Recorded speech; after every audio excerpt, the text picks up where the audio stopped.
Assalamualaikum warahmatullahi wabarakatuh. Kami dari kelompok 5 yang beranggotakan Elzi Muhibah dengan NIM 210301182, Feni Dwi Anggriani dengan NIM 210301161, Said Ghazali dengan NIM 210301147, Muhammad Rafli Ardana dengan NIM 210301181, dan Muhammad Dewangga Ikhwan dengan NIM 210301159 akan mempresentasikan hasil kerja kami yang berjudul Motivasi dan Kepemimpinan. Pengertian dasar mengenai motivasi. Kata dasar motivasi adalah motif yang mempunyai arti, daya, upaya untuk mendorong seseorang untuk melakukan sesuatu. Agar seseorang terdorong untuk melakukan suatu tugasnya dengan baik, dia harus termotivasi. Secara umum, motivasi merupakan suatu dorongan dengan tujuan sebagai penyemangat atau penggerak untuk seseorang sebagai upaya dalam hal yang positif hingga hal yang negatif. Pengertian motivasi dari beberapa ahli. Pengertian motivasi menurut French and Raven, motivasi adalah sesuatu yang mendorong seseorang untuk menunjukkan perilaku tertentu. Motivation is the set of forces that cause people to behave in certain ways. Pengertian motivasi menurut Stoner. Stoner mengatakan bahwa motivasi adalah faktor-faktor yang mengarahkan dan mempertahankan perilaku seseorang. Sedangkan menurut Barton dan Martin mendefinisikan bahwa motivasi adalah kekuatan yang menggerakkan perilaku, memberi arah pada perilaku, dan mendasari kecenderungan untuk tetap menunjukkan perilaku tersebut. Perspektif kebutuhan mengenai motivasi. Perspektif kebutuhan terkait dengan proses pertama, bagaimana motivasi menjadi perilaku yang lebih baik. Hal tersebut mengenai kebutuhan dan kesenjangan akan kebutuhan. Teori kebutuhan menekankan pertanyaan apa sebab motivasi, yang dihubungkan dengan identifikasi alasan perilaku pegawai. Para teorisi ini menganggap bahwa individu berkelakuan dengan cara tertentu untuk berusaha mencapai tujuan yang didorong oleh keinginan untuk memenuhi kebutuhannya. Jadi, analisis teori ini lebih menekankan pada faktor-faktor kebutuhan yang membangkitkan perilaku individu yang bersumber dari dalam diri seseorang. Di dalam perspektif ini terdapat beberapa teori dari para ahli. 1. Teori hierarki kebutuhan dari Abraham Maslow. Maslow menyatakan bahwa orang atau individu yang termotivasi untuk berperilaku dalam pekerjaannya untuk memenuhi kebutuhannya yang terdiri dari 5 tingkatan kebutuhan, yaitu A. Fisiologis, berhubungan dengan kebutuhan-kebutuhan utama atau dasar atau esensial yang harus dipenuhi setiap manusia untuk mempertahankan diri sebagai makhluk, seperti kebutuhan makan, minum, dan pakaian. B. Keamanan atau safety, berkaitan dengan kebutuhan akan proteksi dari ancaman atau gangguan dari luar. Di tempat kerja misalnya ada jaminan kerja, jaminan hari tua. C. Social needs, merupakan kebutuhan manusia untuk menjadi bagian dari kelompok, mencintai dan dicintai orang lain, dan bersahabat. D. Pengakuan, esteem needs, berkaitan dengan keinginan manusia untuk dihormati dan dihargai orang lain sesuai dengan kemampuan yang dimiliki dan ingin mempunyai status. E. Aktualisasi diri atau self-actualization needs, merupakan kebutuhan untuk tumbuh dan berkembang sehingga membutuhkan penyaluran kemampuan dan potensi diri dalam bentuk nyata.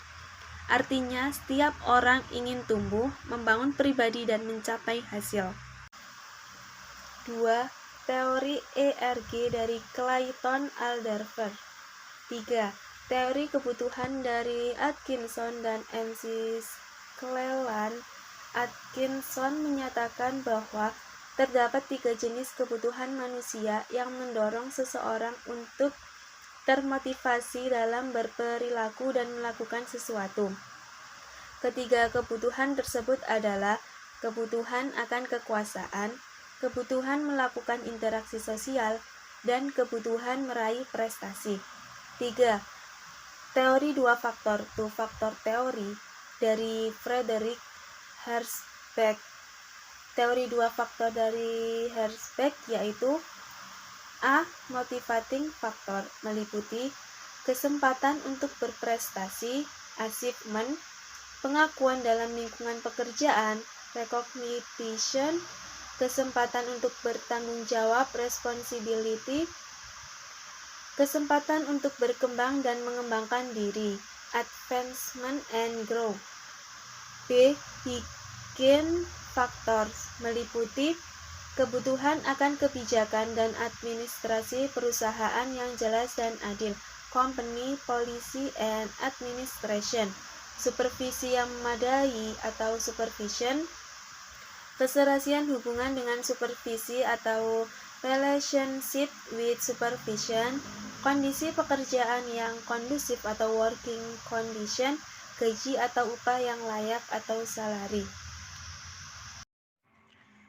C. Perspektif keseimbangan dan keadilan mengenai motivasi, equity theory. Teori ini menekankan pada tiap orang mengharapkan hasil, outcome, yang diterima sesuai dengan masukan input yang diberikan dan juga dengan apa yang diterima orang lain, baik di lingkungan pekerjaannya maupun di organisasi lain.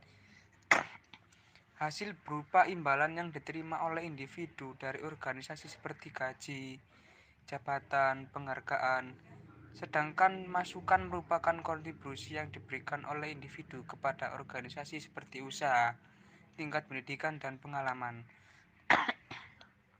D. Perspektif pengharapan mengenai motivasi.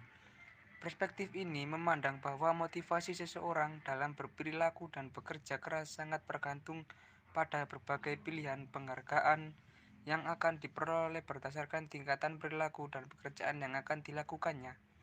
Komponen utama dalam perspektif pengharapan terhadap hasil yang akan diperoleh, outcome, performance expectancy, dorongan terhadap motivasi, valence, pengharapan akan usaha yang perlu dilakukan, effort, performance expectancy. E. Perspektif penguatan mengenai motivasi. Faktor yang memotivasi orang dalam melakukan pekerjaan adalah imbalan yang akan diterima dari hasil pelaksanaan pekerjaan, seperti kerangka pikir B.F. Skinner. Modifikasi perilaku. Penguatan positif yang disebut juga positive reinforcement. Pembelajaran melalui penghindaran terhadap sesuatu yang disebut juga avoidance learning. Pengecualian atau peniadaan yang disebut juga dengan extension. Hukuman yang disebut juga dengan punishment. F. Perspektif penyusunan tujuan mengenai motivasi. Menyangkut tingkat keterlibatan anggota dalam penyusunan dan penentuan tujuan organisasi. Anggota yang bertipe X cenderung kurang dilibatkan dalam penyusunan tujuan, sedangkan yang bertipe Y cenderung untuk lebih dilibatkan dalam penyusunan tujuan. Hubungan motivasi dengan kepemimpinan dan konsep dasar kepemimpinan. Hubungan motivasi dengan kepemimpinan adalah ada 4 fase. 4 fase yang harus dilakukan oleh pemimpinnya yang sehubungan dengan tujuan motivasi menurut Stunner, Freeman, Gilbert, Christopher Early, dan Christine Sally. 1. Penentu tujuan atau target yang dicapai. 2. Penentuan apakah tujuan atau target tersebut realisasi atau memungkinkan untuk dicapai. 4. Mempertimbangkan dan menentukan kesesuaian tujuan dan target tersebut dengan target dan tujuan individu dalam organisasi. 4. Jika tujuan organisasi telah selaras dengan tujuan individu, maka individu akan termotivasi untuk mencapai tujuan tersebut dengan menunjukkan perilaku dan kinerja yang diharapkan. Konsep dasar kepemimpinan. Kepemimpinan sebagai proses kepemimpinan difokuskan kepada apa yang dilakukan oleh para pemimpin, yaitu proses di mana para pemimpin menggunakan pengaruh untuk memperjelas tujuan organisasi bagi para pegawai, bawahan atau yang dipimpin, memotivasi mereka untuk mencapai tujuan tersebut, serta membantu menciptakan suatu budaya produktif dalam organisasi. Yang kedua, kepemimpinan sebagai atribut. Kepemimpinan adalah kumpulan karakteristik yang harus dimiliki oleh seorang pemimpin. Terima kasih. Wassalamualaikum warahmatullahi wabarakatuh. Pendekatan mengenai kepemimpinan. Yang pertama, pendekatan personal atau personal traits of leadership approach. Yang kedua, pendekatan perilaku atau behavioral approach. Yang ketiga, pendekatan kontingensi atau contingency approach. Yang keempat, pendekatan substitusi. Yang kelima, kepemimpinan karismatik. Dan yang terakhir, kepemimpinan transformatif. Selanjutnya saya akan menjelaskan tentang perilaku politis dalam organisasi. Yang pertama, inducement, yaitu suatu tindakan memberikan imbalan atas perilaku yang dikerjakan. Yang kedua, persuasion, yaitu suatu tindakan untuk mempengaruhi tingkah laku seseorang dalam suatu organisasi. Yang ketiga, creation of an obligation, yaitu sesuatu ikatan dengan mana seseorang terikat atau berkewajiban untuk melakukan hal-hal tertentu dan yang muncul dari rasa kewajiban. Yang keempat, coercion, yaitu memaksa pihak lain untuk berperilaku secara spontan, baik melalui tindakan atau tidak bertindak, dengan menggunakan ancaman, hadiah, atau intimidasi, atau bentuk lain dari tekanan atau kekuatan. Sekian presentasi dari kelompok kami, kurang lebihnya kami mohon maaf. Wassalamualaikum warahmatullahi wabarakatuh.